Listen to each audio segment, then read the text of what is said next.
బోలో భారత్ మాతా కీ జై. యావత్ ప్రజానీకానికి, సాహిత్య ప్రియులకి, పుస్తక ప్రేమికులకి మా విన్నపం ఏంటంటే, మనము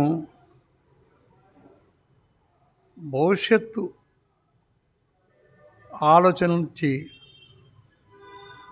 వర్తమానాన్ని వదిలేసి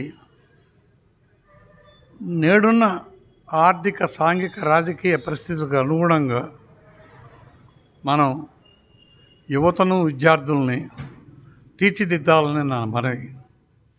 దానికోసం గ్రంథాలయాలు ప్రముఖ పాత్ర వహించాలన్నదే మా ధ్యేయం. దానికి కాను తగిన వసతులతో గ్రంథాలయాలు ఉండాలని, పైన ఉచిత సేవ గ్రంథాలయాల ద్వారా యువకులకి, విద్యార్థులకి జరగాలని, అనేక ఇతర కార్యక్రమాలు, సాహిత్య కార్యక్రమాలు జరగాలనే ఉద్దేశంతో పైన మేము ఒక శిథిలమైనటువంటి ఒక దేవాలయం అంటాను నేను. ఆ దేవాలయాన్ని బాగు చేసి ఒక మంచి ఆధునిక వసతులతో కూడిన ఒక హాల్ నిర్మాణం జరిగింది. దానికి అటల్ బిహారీ వాజ్పేయి గారి పేరుతో అటల్ బిహారీ వాజ్పేయి విజ్ఞాన కేంద్రం అనే పేరుతో ఈ రోజున మేము ప్రారంభించాం.